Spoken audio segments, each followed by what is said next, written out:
Bom dia.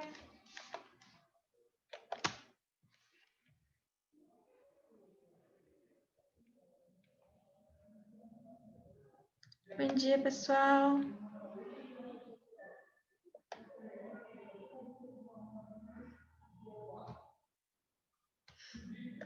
Eu não sei se o Pedro tá com o vídeo aberto.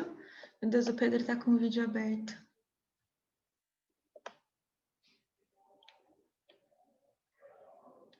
Eu vou dar privacidade para ele, né? Desligar o vídeo do Pedro para dar um pouco de privacidade. Bom dia, gente. Tudo bem com vocês?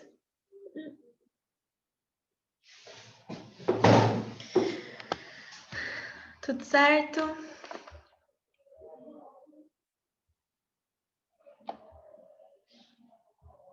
Bom dia, Dimitri. Tudo certo, gente? Então, já fizeram a prova de filosofia? Quem já fez a prova de filosofia?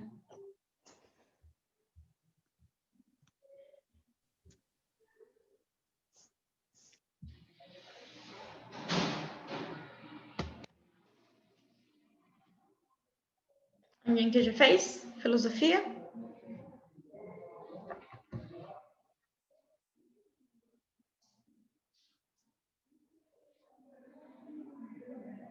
Ainda não.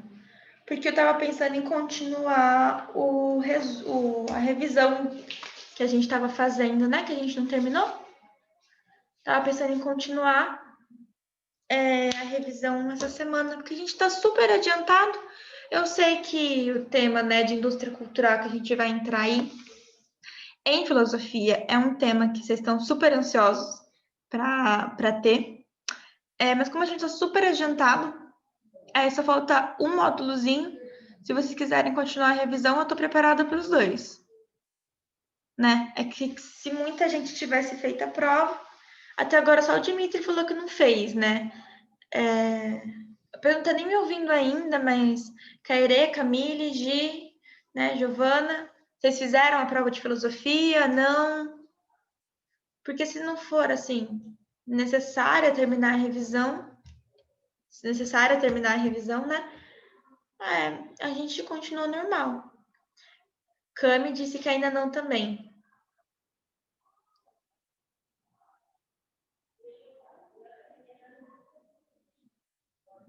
Mais uma pessoa e a gente chega na metade.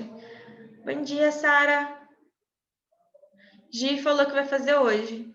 Então chegamos na metade, vamos continuar a revisão para a gente terminar aí. E aí até vai ser legal porque vai bater sociologia com filosofia. Vocês vão chegar em sociologia, em indústria cultural junto com filosofia. Acho que vai dar um bate-papo bem legal, na verdade, a gente fazer isso. Pode ser?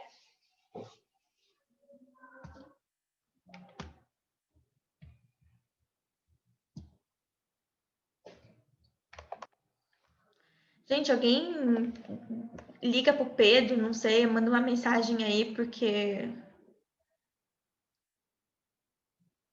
sei lá,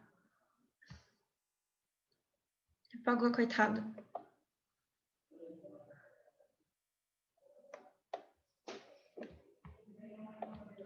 A gente já tinha revisto toda a parte, né, do... Eu nem lembro mais. A gente tá no Locke agora. A gente viu o Rousseau e a gente tá... Já viu toda a parte do Rousseau, né? Já reviu. Agora a gente tava revendo o Locke, né? Já nem lembrava mais a ordem. A gente tá revendo o Lockezinho agora, né? E a gente estava já falando sobre essa nova forma de contrato que ele estabelece. Então, a gente terminou semana passada falando sobre justamente a propriedade privada e, na verdade,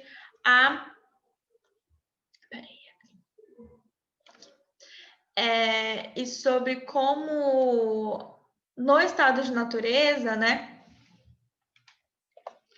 a gente tem aí o direito à vida, à liberdade e à propriedade.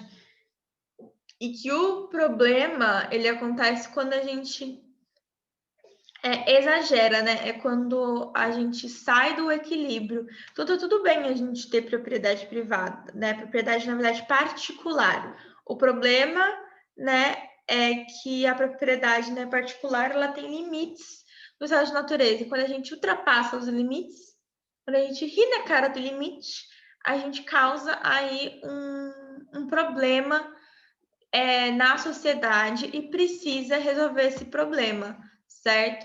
A gente chega num momento em que a gente vai ter muita desigualdade, muito abuso e que meio que assim não tem mais para onde voltar, sabe?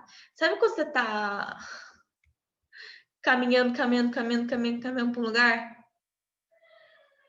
É, tipo isso, tipo privatizar banheiro, né?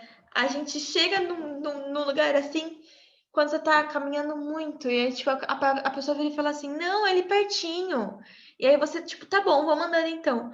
Aí você tá andando, faz mó tempão. Aí você para e fala assim, mano, quanto falta ainda? Aí a pessoa, falta, tipo, 2 quilômetros ainda, só que você já andou, tipo, uns 4 quilômetros. Não, menos. Vai, você já andou, tipo, uns 2 quilômetros e faltam agora, tipo, 200, 300 metros só. E aí você olha e fala, tipo, caraca, agora não vale a pena, mas antes valia. Eu fazia isso direto quando eu ia para a faculdade. Eu inventava de ir da minha casa até o ferryboat a pé. E aí, tipo, eu chegava na metade do caminho e falava, putz, agora não vale a pena chamar um Uber ou pegar um ônibus. Ou ter esperado a carona do meu pai. Eu já tô na metade do caminho, já tá, tipo, muito perto. Sabe? E aí é meio isso que acontece. A gente já passou, né, do ponto de voltar para trás, já não tem mais volta. E a gente precisa resolver o problema. Eu fiz esse caminho basicamente todo terça. Então, cheguei na metade do caminho quando é tipo fevereiro, março, que você fica ou novembro, nossa, novembro. Você tá cansada do ano inteiro indo para faculdade. Aí você fica, podia ter ido, sei lá, de ônibus, de Uber, podia ter esperado meu pai, ou pegado a bicicleta. Mas não, eu decidi vir a pé. E agora não tem mais jeito, eu tenho que continuar andando, eu tô na metade do caminho. Paciência. E a gente já passou do ponto de voltar atrás e rever a nossa atitude, ou de voltar atrás para mudar. Porque se eu voltar, eu já passei do meio do caminho, eu vou estar só andando mais ainda para nada, certo? E é isso meio que acontece, a gente já passou do limite, a gente tem que agora descobrir como que a gente vai resolver quais são os problemas que surgem a partir, né, desse abuso que a gente fez. Entendendo que não tem como virar e falar assim, não, agora é só não abusar mais. Porque a gente já mudou completamente a estrutura, já alterou. Né? A gente já alterou e não tem como voltar. A não ser que um meteoro, né? Mas enfim, né? Não estamos tendo meteoro aí no momento. Certo? E aí, meus amores, é o momento em que a gente vai passar do estado de natureza para a sociedade civil, para preservar os direitos naturais. Então, eles falam assim, putz, a gente, né, fez coisas que não deveríamos ter feito, abusamos e agora a gente perdeu nossos direitos naturais. A gente não está conseguindo controlar. Precisamos resolver de alguma forma. Dá para fingir que nada aconteceu? Não dá. Por quê? Porque aconteceu. Dá para a gente tentar criar limites, então, né? Novos limites, certo? Já que a gente ignorou o antigo, vamos criar novos limites para a gente resolver o problema. E aí a gente forma um contrato social, certo? Que vai ser uma confiança que os indivíduos vão depositar no Estado, certo? Para o Estado, né, deliberar esses limites, tá? Com o consentimento, na verdade, da população, né? E eles vão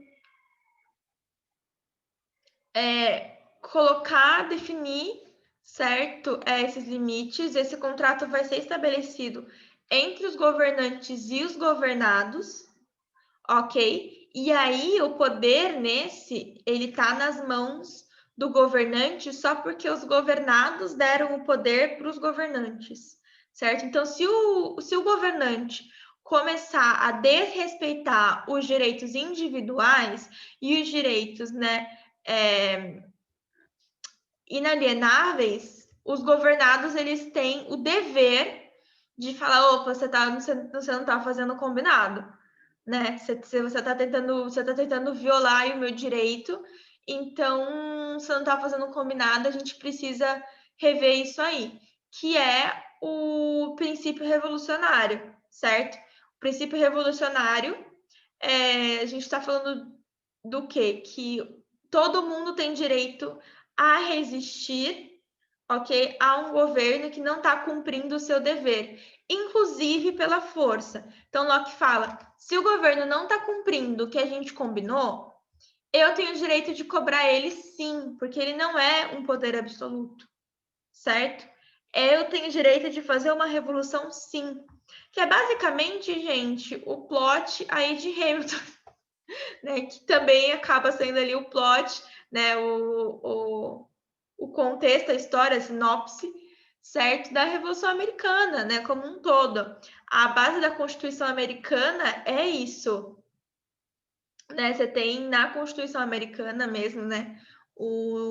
Acho que se não me engano é o Thomas Jefferson que escreve que ele parafraseia o Locke, se não me engano é o Thomas Jefferson que parafraseia o Locke dentro, né, da Constituição e fala que assim o povo ele tem o direito a resistir quando o governo não estiver fazendo o que ele foi contratado para fazer, o que ele foi, né, eleito na verdade para, certo?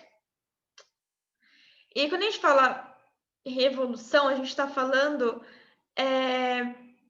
de uma substituição, tá? Eu estou substituindo porque eu preciso garantir meus direitos. Então, não é uma revolução da estrutura, certo? Mas ver o que está errado, né? A pecinha que está errada e trocar essa pecinha que está errada, né?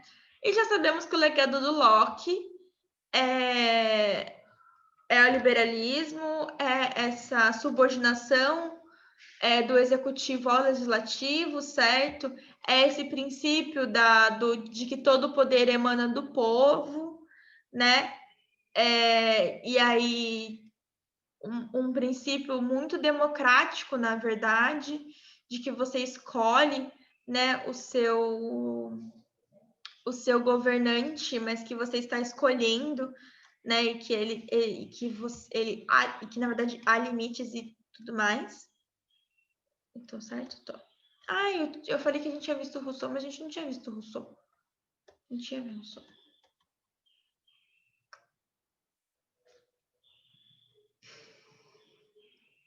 Alguma dúvida no Locke?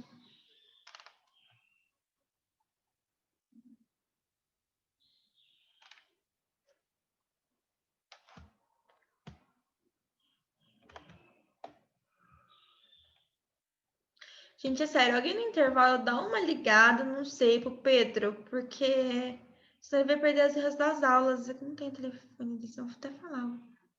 Mas ele abriu ali dormindo. Tipo.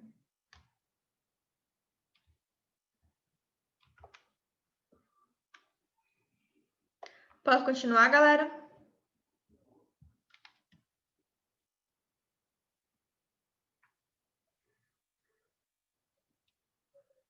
Eu ainda não acredito no banheiro privatizado.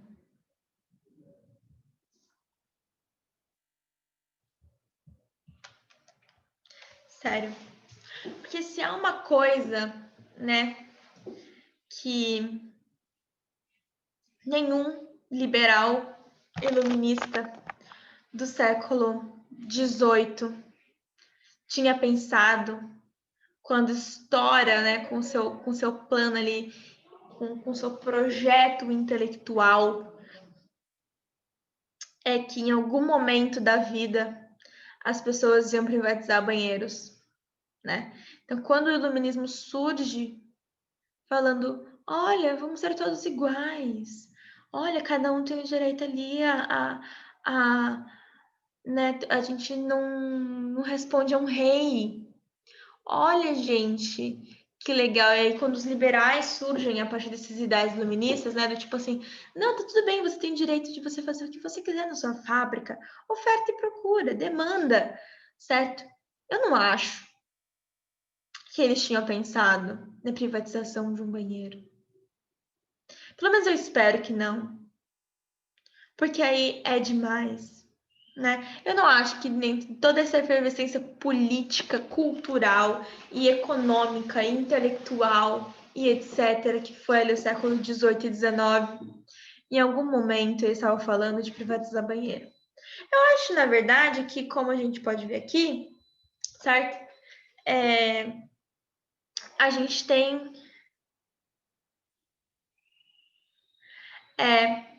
acho que como a gente pode ver na apostila e ver, por exemplo, no Rousseau, o ser humano, certo?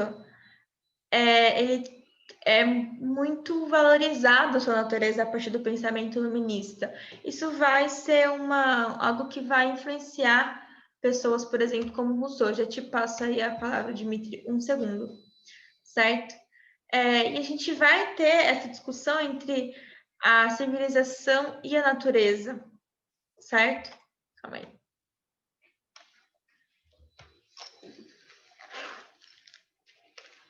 Hoje estava do meu lado, meu fone.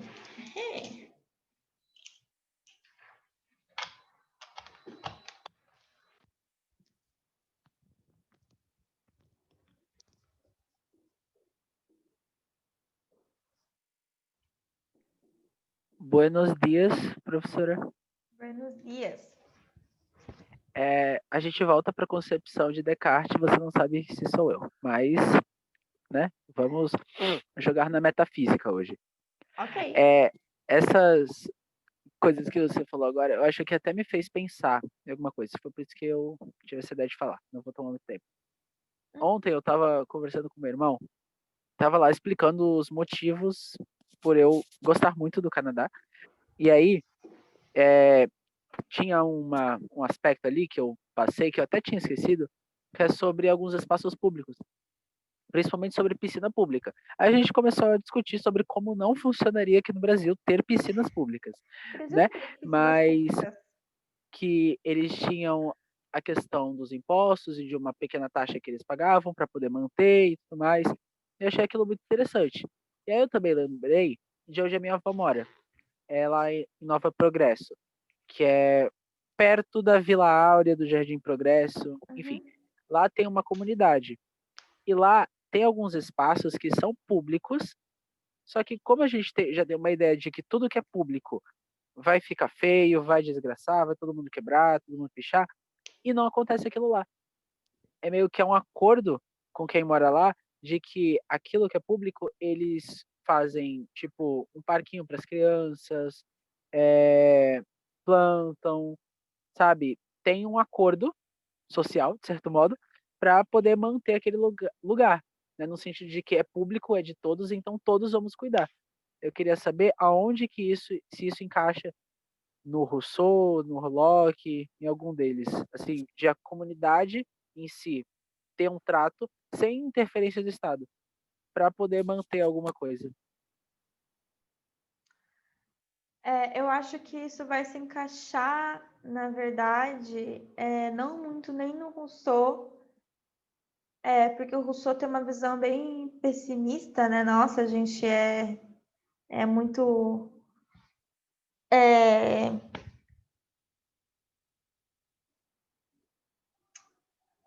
Não pessimista, mas muito individualista, na verdade, né? Pessimista dá mais para o Hobbes.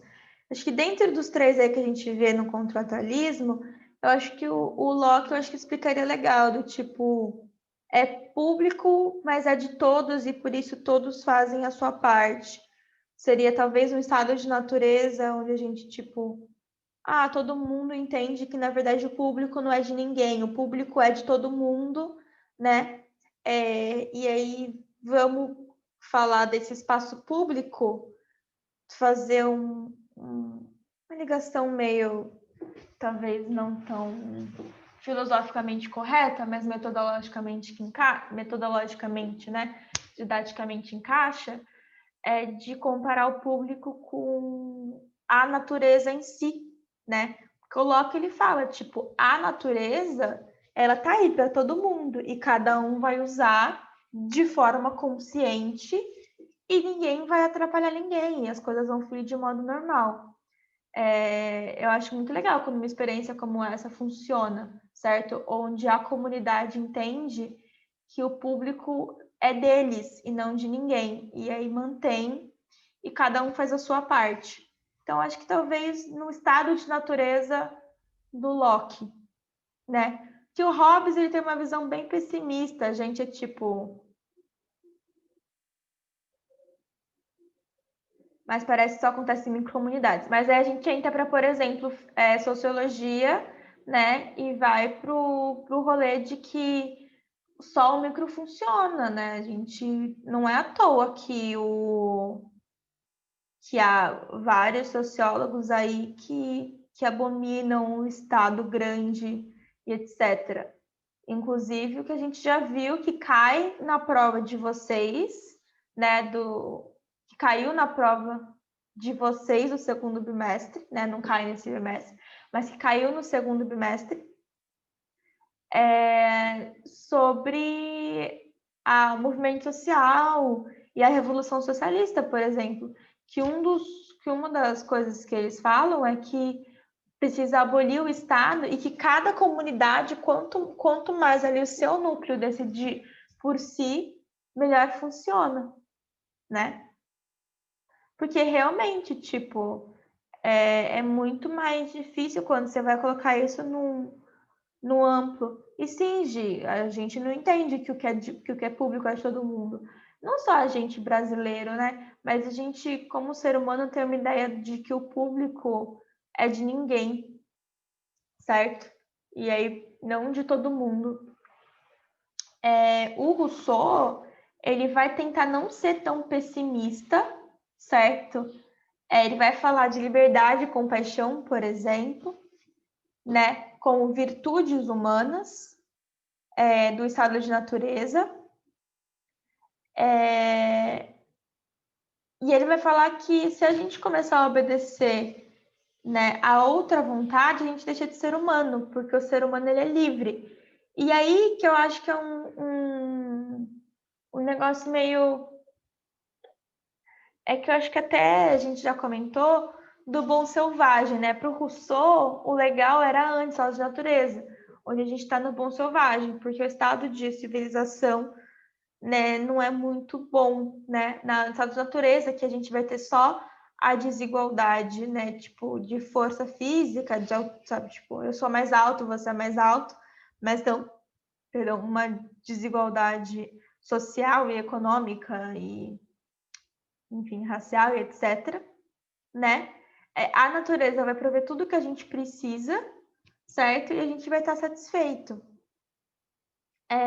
De uma forma bem individual até. A gente é diferente, mas a gente convive ali, porque a gente até tem compaixão, a gente tem piedade, né? Mas eu não acho que seja suficiente, por exemplo, para colocar no exemplo que você deu, Dimitri, onde é a comunidade agindo em conjunto, certo?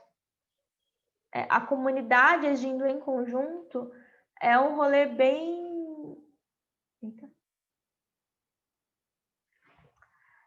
É um rolê bem mais complexo, né? Porque ali você nessa comunidade tem um pacto social, certo? Que vai colocar esse grupo, né, produzindo esse resultado, certo? E aí o Rousseau ele vai falar que a sociedade corrompe, né? Então, essa socialização que acontece nessa comunidade que você citou, né, do Novo Progresso, não é uma coisa que seria natural para o Rousseau, já que a sociedade corrompe o ser humano, que é naturalmente bom,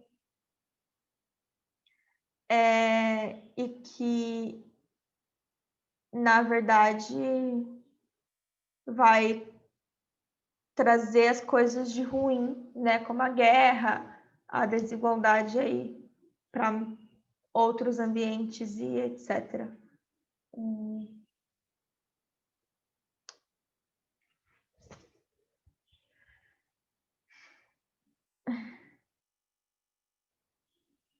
Por que tá muito moralista? A sociedade não é o próprio ser humano, a sociedade a gente em comunidade, né, Gi? Porque enquanto ser humano eu sou indivíduo, né? A sociedade... Oi, Gi, não tinha visto que você tava com a câmera ligada. Enquanto sociedade, eu tô em grupo, na verdade, né? A relação do grupo, ela é difícil e ela vai ser um objeto que ninguém ainda chegou numa conclusão muito... Todo mundo numa... Não, gente, é isso aqui, é só isso e acabou, né? A gente ainda tem uma pessoa falando assim, será que é tão bom assim viver em grupo? Mas até que tamanho de grupo? E realmente, eu tava conversando até agora com o... Mas falando mais sociologia, assim, né? Vou dar a palavra para você, Gi. Com um aluno do terceiro ano, justamente sobre isso, sobre, tipo, viver no seu grupo e você se sentir protegido dentro do seu grupo e se identificar com o seu grupo e aquele no seu grupo funcionar. Nem sempre isso vai acontecer em todos os grupos, certo?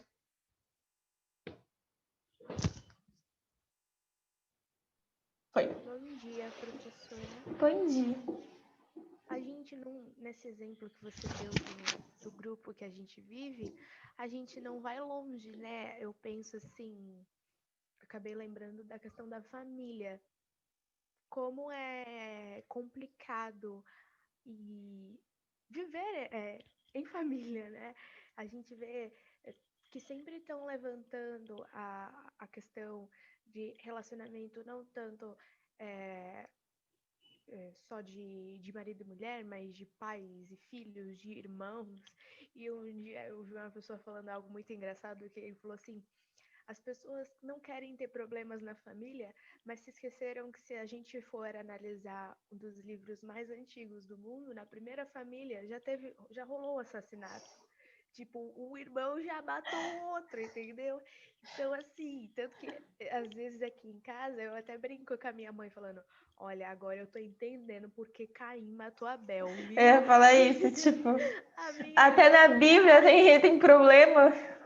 Então, e pior que é verdade, eu acho que essa quarentena a gente conseguiu enxergar muito isso, porque no mesmo tempo em que eu me sinto protegida e me sinto de certo modo confortável dentro da minha casa com a minha família, é também algo super desafiador, porque independente se vocês são da mesma família ou não, são indivíduos diferentes que mesmo morando no mesmo lugar, têm pensamentos, opiniões, manias, né, jeitos completamente diferentes. E saber viver em sociedade, né, com a sua própria família, assim, é, é bem complexo, né? Mas é algo que a gente está tão acostumado a fazer que a gente não para pensar. A própria professora Edneia um dia falou que ter irmão é saber viver em sociedade. E o pior é que é verdade, a gente aprende a lidar com a injustiça. A gente aprende que o Rousseau tinha um pouco de razão. Um pouquinho de razão. Tanto que a gente vai ver que as pessoas, assim, a maioria dos filhos únicos... Quer dizer, Rousseau não, é o Hobbes. Falei Rousseau agora, mas é o Hobbes. A maioria dos filhos únicos, eles são meio difíceis de lidar, eles não sabem muito bem dividir, né? Não é a regra, né? Mas geralmente a gente vê que quem é filho único tem uma dificuldade de aprender a se relacionar mesmo. Não precisa nem tão longe. Tipo, quem era irmão mais velho, que tem irmão mais novo, que já tinha consciência de, tipo, ver o irmãozinho bebê, sabe? Que já tinha, tipo, uns 10, 11 anos com o irmãozinho bebê. Gente, é bizarro você ver um bebê de 3 anos em que ele ainda não aprendeu as regras do jogo e ele é, tipo, super egoísta. Aí você fica, caraca, mano, essa criança nasceu assim. Não, criança, você não pode ter tudo que você quer no momento que você quer. Caraca, a criança nasceu assim. Quando era pequenininha, uma das primeiras palavras que ela aprendeu foi meu. Meu. Como ela aprendeu que aquilo é dela? Aí você fica, será que eu ensinei isso e não vi? ou essa criança nasceu assim, porque não é possível. Aí o Dimitri falou, como a Edneia falou, viver em grupo é uma experiência antropológica interessante. Ela se refere ao alojamento universitário, mas se aplica total à família da quarentena. Sim, viver em grupo é uma experiência antropológica interessante. E é o que a gente, né, vai... Eu acho que o viver em grupo, cada um vai ter muita experiência. Acho que por isso que a gente tem tantas formas de entender o ser humano em seu estado de natureza que ninguém ainda conseguiu entender. Tem dias que dá vontade de cometer um homicídio, tem dias que dá vontade de cometer um suicídio, tem dias que dá vontade de sair do próprio corpo e correr de você. Então, e a gente não, eu acho que não dá pra gente saber muito bem como que a gente é mesmo no estado de natureza, né? Ou como que a gente foi no estado de natureza, justamente porque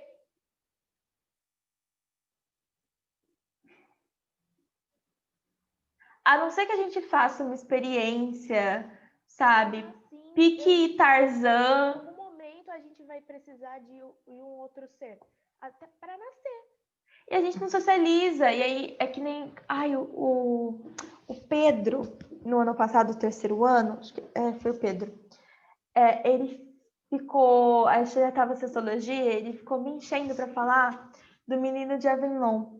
Porque vocês tinham visto em Filosofia com a Thaís. Uhum. E aí, tá falando sobre socialização, né? Porque é uma criança que não foi socializada, ela vai ser socializada muito depois, certo? Na sua vida, e aí, tipo, isso vai causar problemas, né? Isso vai causar problemas no sentido, na verdade, de que vão ter atritos, né? E vão ter limites. Então, por exemplo, ele vai conhecer outros seres humanos com acho que 10 anos, se eu não me engano. E porque ele vivia na mata, ele vivia sem contato humano nenhum. Então ele vivia como um animalzinho, ele não tinha sido socializado, então nem falar ele falava. E aí, beleza. Só que o ser humano, ele é ser humano porque a gente tem cultura, tem memória, porque a gente raciocina, né? E a gente faz tudo isso porque a gente está em grupo, em sociedade. Então, se a gente não estiver em grupo, em sociedade, a gente age mais ou menos como um animal, certo? Sobrevivência acima de tudo. E a gente não vai conseguir socializar. A gente não tem com quem socializar. A gente não vai conseguir. Que o Dimitri mandou um negócio aqui. Tem uns comentários que eu nem leio, porque eu sei que isso vai pra internet. Eu sei que você vai pra internet. E eu sei que ele só quer falar pra mim, porque tá no privado. Ai, meu Deus. Mas a gente é um ser humano, né? Ele se constitui. O que diferencia a gente de um animal? Que a nossa convivência em grupo, ela gera memória, tradição, história.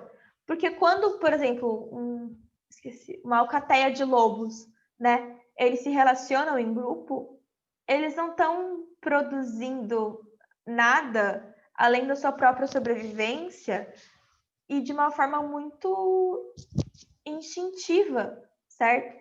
A gente passa desse instintivo enquanto ser humano e vai para o campo do relacionamento, certo? A gente cria conexões justamente pela nossa capacidade de Professora, criar memória. Oi. sabe onde eu tô observando muito isso? Tô assistindo a série Vis-a-Vis. E dá pra gente pegar isso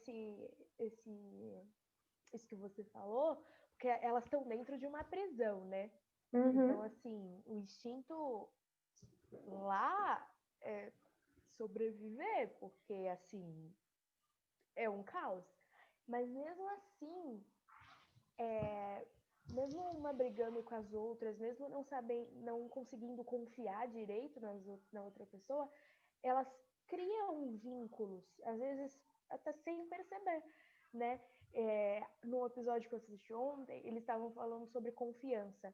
E aí tem uma parte que eles gravam, né, as presas, e aí elas falavam assim, foi muito engraçado, porque tem uma menina que ela é meio drogadinha das ideias, e aí ela ficava assim, não dá pra confiar não, acho que não dá pra confiar em ninguém. Aí ela fala assim, ai não, mas que horrível. Não, tem que confiar em ninguém, tem que confiar em alguém, porque se eu não confiar em alguém, a minha vida vai ser horrível. Mas é E aí porque ela fica nesse dilema na própria cabeça dela, se ela confia ou se ela não confia.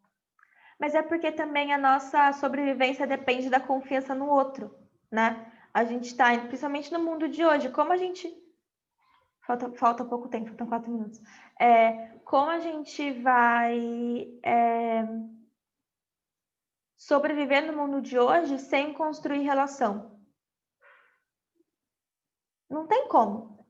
Eu estou me relacionando com vocês, eu preciso me relacionar com vocês para ganhar dinheiro, você entendeu? E, tipo, para sobreviver, e aí eu me relaciono com. E, tipo, não é uma relação de construir uma relação, etc. Mas, assim, eu estou aqui trocando com vocês, a gente está, né, numa relação de troca, onde eu estou vendendo a minha força de trabalho, e isso vai fazer com que eu compre alimentos, que eu pague um aluguel, que eu compre uma roupa.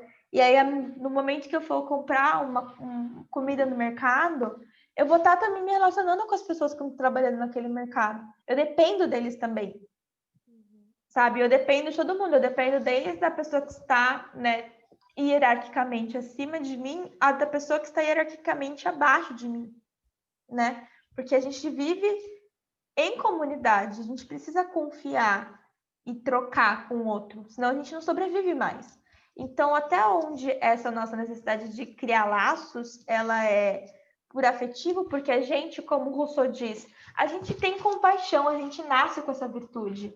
A piedade, a compaixão, a empatia é uma coisa que a gente nasce com, ou uma coisa que a gente é ensinado, na verdade, a construir, a se colocar no lugar do outro, certo? Justamente porque se eu não fizer isso, eu não consigo ter a minha vida, tipo, ter o meu processo. E eu É encerro. muito relativo, né, de pessoa para pessoa. Então. Tem um documentário que fala A Fúria de um Anjo, que conta a história de uma menininha que ela nasceu no meio mal conturbado e tal, e ela era tipo uma mini psicopata, né? Agora ela tá bem. E aí ela queria matar o irmão dela, entendeu? Eu não vou nem entrar no que um psicopata, um sociopata são, né, do ponto de vista até filosófico, porque se a gente tem empatia por natureza, se a gente tem empatia por natureza, o que acontece? Por que um psicopata nasce do jeito que nasce, né? Então, assim, não vou nem entrar nessa questão. Eu vou encerrar com esse questionamento e semana que vem a gente entra em indústria cultural. E aí, meus amores, vai ser muito divertido. Sério, vai ser muito divertido. Não na semana que vem em si, porque semana que vem a gente vai fazer mais um apanhado histórico, tá? Para contextualizar vocês, para a gente entrar na arte como mercadoria ali 100% e conseguir diferenciar a arte como mercadoria no Renascimento da arte como mercadoria na Idade Contemporânea. Porque tem uma diferença aí que é bem importante a gente entender todo esse processo histórico, né, da arte dos artistas para chegar na indústria cultural e entender o tamanho dela, certo? Vou começar a responder as questões que eu falo assim, espera indústria cultural, vou começar a responder essas questões. Tá? Até semana que vem, gente. Boa prova aí para vocês, boa semana.